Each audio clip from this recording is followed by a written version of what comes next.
Coucou tout le monde, je suis super contente de vous retrouver enfin sur cette chaîne avec des nouveaux favoris. Je vais pas vous dire que je les ai délaissés parce que ça voudrait dire que je n'y ai pas repensé, alors que c'est pas du tout le cas, c'est juste que j'avais rien à vous présenter en particulier ou alors 2-3 trucs et enfin je voyais pas l'utilité d'en faire une vidéo. J'attends toujours d'avoir quand même pas mal de trucs à vous présenter parce que c'est quand même vachement plus intéressant.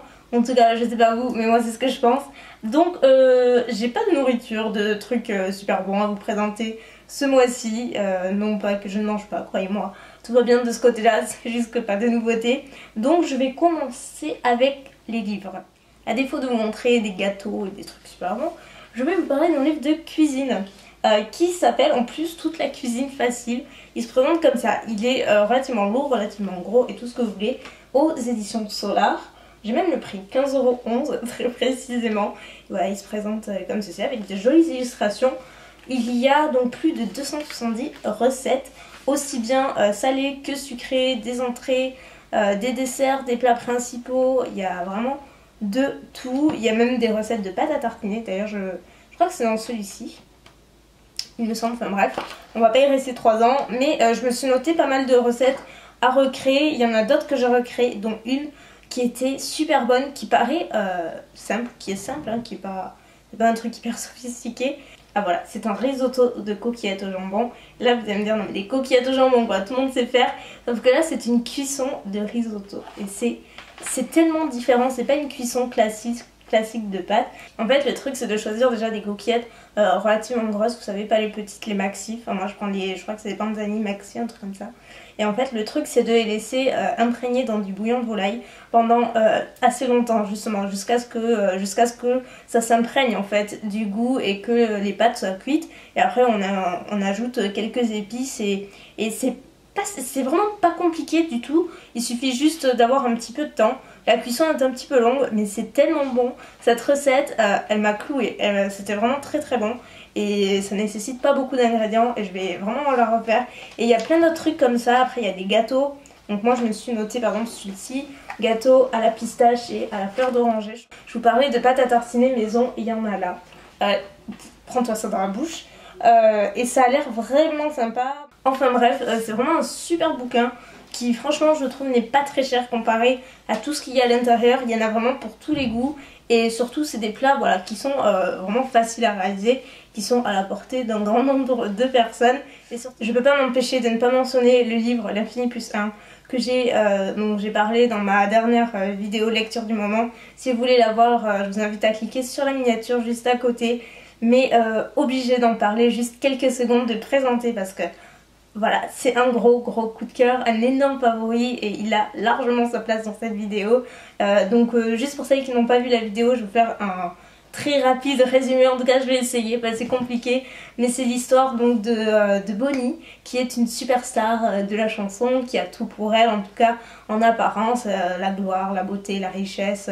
Elle est au top du top, sauf que il lui manque l'essentiel. Et Bonnie concrètement, malheureusement elle a des envies suicidaires, elle va en finir avec la vie. Voilà, malheureusement elle n'est pas très bien entourée. Et d'un autre côté on a Clyde, de son vrai nom Flynn, qui lui a passé des années très difficiles. Et donc là il essaie, tout ce qu'on lui demande en fait c'est qu'on lui donne une deuxième chance en fait, sa chance tout simplement. C'est un garçon qui est extrêmement intelligent, c'est un vrai matheux mais d'une intelligence incroyable, d'un cynisme à toute épreuve. Il est extrêmement rigolo, mais à côté de Bonnie il a rien à part 2-3 bagages. Il part en voiture, il va faire un road trip et sur sa route il va croiser Bonnie. Et donc là c'est deux personnages que tout oppose et finalement ils vont faire la route ensemble, ils vont apprendre à se découvrir. Et donc vous vous doutez bien que Bonnie and Clyde ça fait référence au fameux couple mythique des criminels. Mais là en fait le livre est tellement bien ficelé que forcément il y a des tas de références à Bonnie and Clyde, le couple mythique. Mais dans le livre c'est pas du tout des criminels ou quoi que ce soit, bien au contraire c'est l'opposé. Et c'est ça qui est très drôle, l'auteur a réussi vraiment je sais pas, un super coup. Il est tellement bien écrit, c'est tellement beau, on s'attache au personnage. Finn est incroyable, moi il m'a beaucoup fait rire, j'ai adoré lire ce livre. Et enfin vraiment c'est un livre qui est excellent, du début à la fin, on n'a pas envie de le lâcher et du coup je vous le conseille à 1000%. Donc là, nouvelle rubrique dans les favoris, il s'agit de la rubrique jeux, puisque je vous parle jamais ou rarement, je crois, peut-être une fois et encore je suis pas sûre, de jeux vidéo, parce que c'est carrément plus le domaine de mon frère, comme vous le savez, qui a sa chaîne.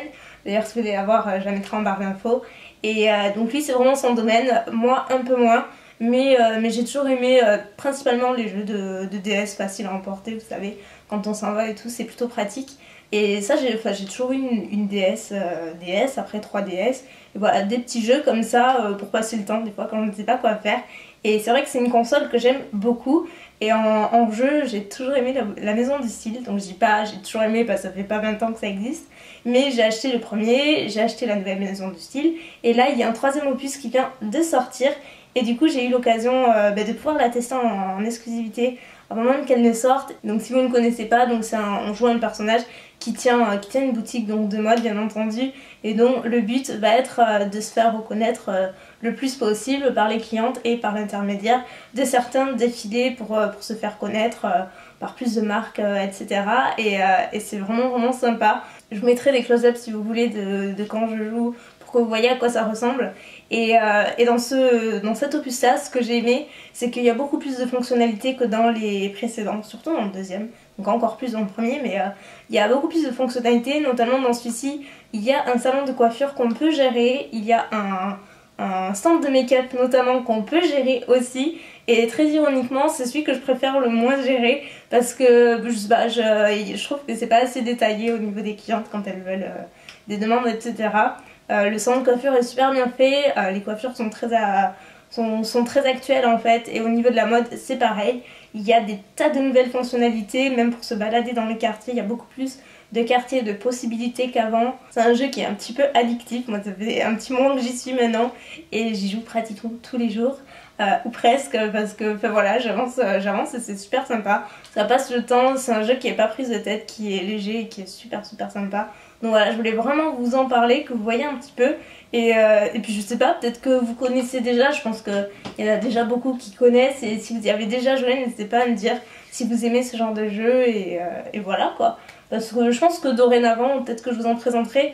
Mais je joue pas très souvent, mais c'est vrai que ce genre de jeu là, j'aime beaucoup. Sur l'iPad aussi. J'en ai pas mal dans ce style. Maintenant, on passe à la partie série.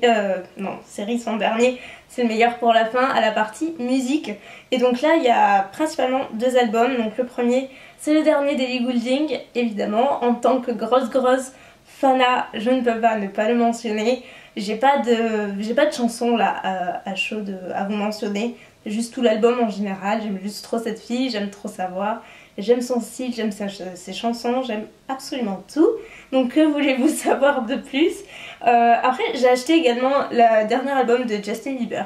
Et vous m'auriez dit ça il y a 5 ans, j'aurais bien rigolé, j'aurais dit non, pas possible. Sauf que comme tout le monde, évidemment il grandit, il mûrit. Et sa musique aussi surtout je trouve a vachement évolué, en particulier cette dernière année. Et j'adore sa musique en fait. Je la trouve vraiment entraînante, j'aime beaucoup. Et son dernier album en particulier, il est vraiment bien.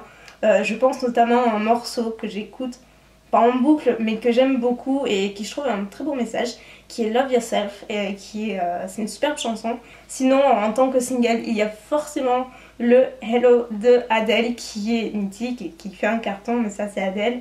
D'ailleurs l'album, à l'heure où je filme, l'album n'est pas encore sorti, mais croyez-moi que je compte bien l'acheter, j'ai bien hâte.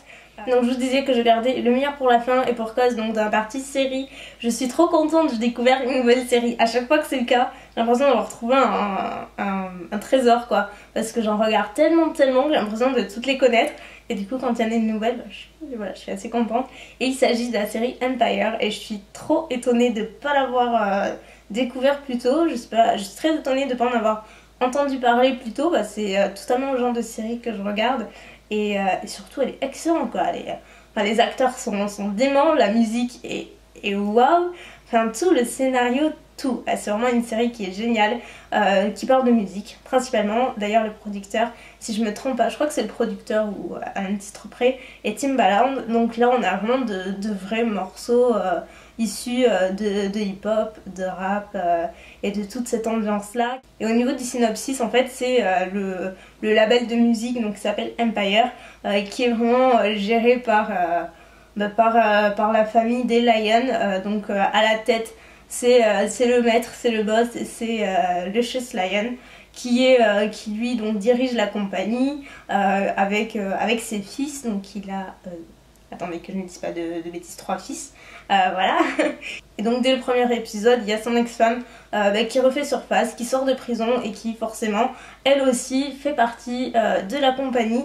Et donc tout ce petit monde-là qui fait partie de la famille, d'autres un peu moins, qui ont commencé à partir de rien du tout. Ils ont commencé, c'est dans un ghetto, enfin voilà, c'est des gens qui ont commencé de rien et qui sont arrivés au sommet. Et vous doutez bien qu'il y a pas mal d'histoires d'argent, des coups bas, des trahisons, des histoires du passé qui ressurgissent, etc. Il y a toujours quelque chose en fait, et c'est une série qui est géniale. Moi, mon personnage préféré, évidemment, c'est Jamal. Si vous regardez, c'est juste...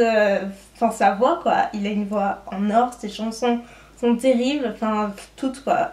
Il y en a une que j'aime particulièrement, que j'écoute tout le temps. Et je me rappelle jamais du nom, je crois que c'est Love quelque chose, mais je me rappelle jamais du nom. Et j'aime trop, quoi. Il est en gros et tout, je regarderai en boucle. Enfin, c'est une série qui est vraiment, vraiment bien. Ça me fait penser un petit peu à Nashville, il y a de super influences en fait dedans. Donc voilà, et là où c'est que j'en suis, il y a la saison 2 donc, qui est sortie il y a quelques temps, et j'en suis au début de la saison 2. Donc vous voyez, je suis pas tout à fait à jour. J'y vais lentement mais sûrement, je savoure la série. Donc voilà, écoutez, la vidéo est terminée, j'ai fini de vous parler de tous mes petits favoris. N'hésitez pas à me dire quels sont les vôtres, comme d'hab j'aime bien savoir aussi quels sont les vôtres, ça donne des idées. Et sur ce, moi je vous fais plein de bisous et je vous dis à bientôt. Ciao.